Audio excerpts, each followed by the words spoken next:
दोस्तों, मेरा YouTube channel पर मैं आपका स्वागत करता हूं। राष्ट्रपिता महात्मा गांधी जी की अमर कहानी भाग 109 खंड 3।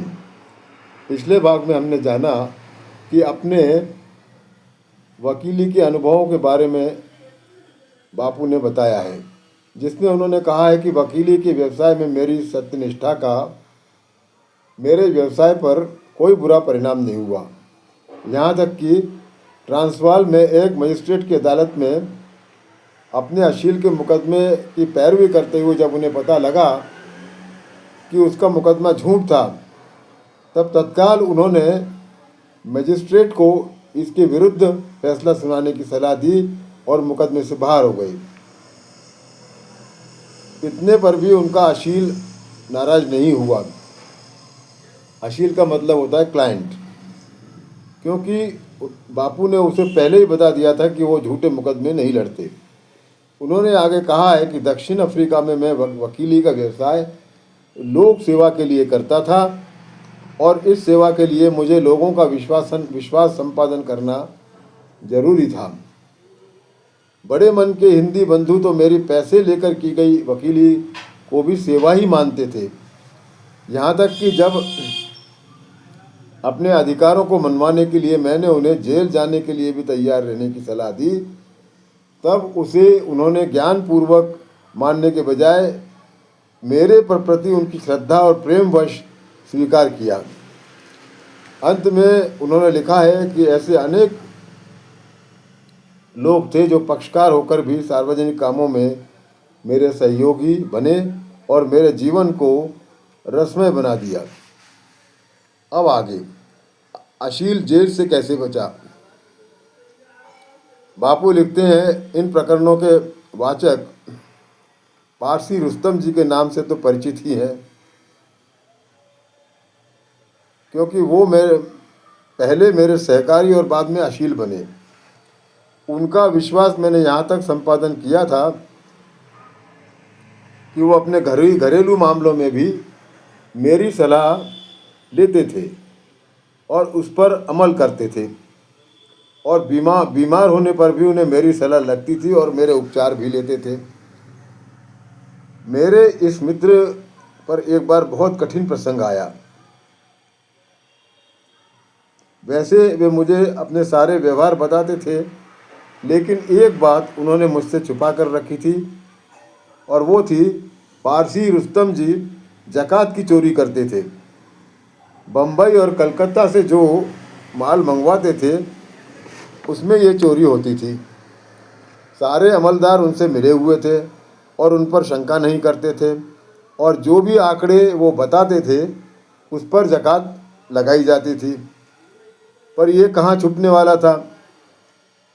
काचो पारो खावो अन्न तेवू छे चोरीनु धन, कच्चा पारा खावा अन्न उसको जैसे चोरी का धन। ये गुजराती में उन्होंने एक कहावत बताई है,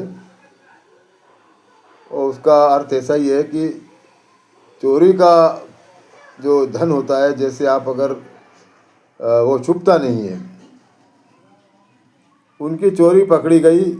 वो मेरे पास आए, आंखों में से आंसू बह रहे थे और बोले, भाई मैंने आपको फंसाया है और मेरा पाप सामने आ गया है। मैंने ज़कात की चोरी की है और अब मेरा नसीब जेल में है और मैं बर्बाद हो जाऊंगा। इस संकट से आप ही मुझे बचा सकते हैं। मैं आपसे कुछ भी छुपाता नहीं था, पर इतनी बात छुपाने का मुझे पछतावा हो रहा है।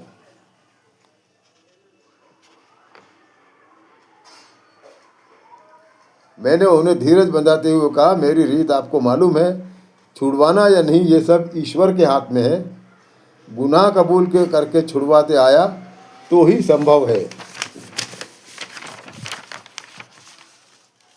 वे निराश हो गए। वे बोले, मेरा गुनाह मैंने आपके पास कबूल किया है, इतने से नहीं चलेगा। तो मैंने जवाब दिया, गुनाह आपने सरकार का किया है, फिर मेरे पास कबूल करने से कुछ नहीं होगा। पारसी रुस्तम जी बोले, मुझे आखिर में आप जैसा बताएंगे वैसा ही करना है, पर आप मेरे पुराने वकील जो मेरे मित्र भी हैं उनकी सलाह तो लेंगे। जांच करने पर पता चला चोरी दीर्घ काल तक चली थी और पकड़ी गई चोरी बहुत कम थी। हम पुराने वकील के पास गए, उन्होंने भी जांच की और बोले ये मुकदमा जूरी के पास जाएगा और यहाँ के जूरर हिंदी आदमी को क्या ही छोड़ेंगे। पर मैं आशा नहीं छोड़ूंगा, ऐसा वकील बोले। इस वकील का और मेरा खास परिचय नहीं था, इसलिए पारसी रुस्तम ने ही जवाब दिया, मैं आपका आभार मानता हूं, पर मुकदमा मिस्टर गांधी की सलाह से चलेगा। वे मुझे अधिक पहचानते हैं, आप उनको उचित सलाह दें। और फिर हम शेठ रुस्तम जी की दुकान पर गए। मैंने कहा, मेरी समझ से ये मुकदमा अदालत में जाने लायक नहीं है। मुकदमा करना या नहीं ये अमलदार के हाथ में है, लेकिन उसे भी सरकारी वकील की सलाह तो माननी पड़ेगी।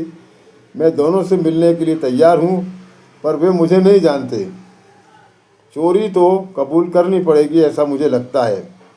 वो जो भी हो, जुर्माना लगाएंगे, वो भरने की तैयारी रखिए, अन्यथा जेल जाने की भी तैयारी रखिए। मेरे विचार से जेल जाने की शर्म नहीं होनी चाहिए, क्योंकि वैसा गुनाह हो गया है, उसका प्रायश्चित हो जाएगा, ऐसा समझिए। लेकिन सच्चा प्रायश्चित आगे से ज़कात चोरी न करने से होगा। ये सब शेठ रुस्तम जी समझ सके या नहीं, लेकिन वे धैर्यवान व्यक्ति थे। इस बार उनका धैर्य जाता रहा था। उनकी प्रतिष्ठा और समृद्धि सभी जाने का खतरा था। वे बोले, आपने तो बता दिया है, अब आपको जैसा ठीक लगे वैसा करें। मैंने मुकदमे में अधिकारियों को मनाने की पूरी कोशिश की, उनसे मिला, निडरता से उनको ज़कात चोरी के बारे में सत्य बताया और हिसाब के सारे रजिस्टर दिखाने को कहा, और रुस्तम जी को इस बारे में पश्चाताप है यह भी बताया। अधिकारी बोला, मुझे उनके प्रति आदर है, पर उन्होंने मूर्खता की है, लेकिन मेरा कर्तव्य क्या है ये आप जानते हैं। मैं सरकारी वकील के आदेश से बंधा हुआ हूँ। आप उन्हीं को मनाने और समझाने की कोशिश करें। मैंने आपकी ओर से रुस्तम जी को अदालत में न खींचा जाए, मैंने कहा, यदि आपकी ओर से रुस्तम जी को अदालत में न खींचा जाए तो भी काफ़ी होगा। उसके बाद मैंने सरकारी वकील से पत्र व्यवहार किया और मिला भी, और सब सत्य बताया। रुस्तम जी के ऊपर मुकदमा नहीं हुआ। ज़कात चोरी से दुगनी रकम उनसे लेकर मुकदमा ना करने का हुक्म जारी हुआ। रुस्तम जी ने अपनी ज़कात चोरी की दास्तान एक कागज़ पर लिखकर उसे फ्रेम करा के अपने दफ्तर में लगाई, ताकि अपने साथी व्यापारी और वारस को बोध हो सके। रुस्तम जी के व्यापारी मित्रों ने मुझे बताया, यह सच्चा वैराग्य न होकर श्मशान वैराग्य है। इस बात में कितना सच था यह मुझे नहीं मालूम, पर यह बात मैंने रुस्तम जी को बताई तो उनका जवाब मिला, भाई आपको फंसाकर मैं कहाँ जाने वाला था। दक्षिण अफ्रीका में जब बापू रहते थे, तब उन्हें अब्दुल्ला शेठ ने ये भाई नाम दिया था, और तब से उन्हें भाई भी कहा करते थे लोग। अब ये हमारा इसी 109वें अध्याय के बाद खंड तीसरा बापू की आत्मकथा का यहाँ समाप्त हो जाता है। अब हम आगे के अंतिम खंड में प्रवेश करेंगे। आपका बहुत बहुत धन्यवाद।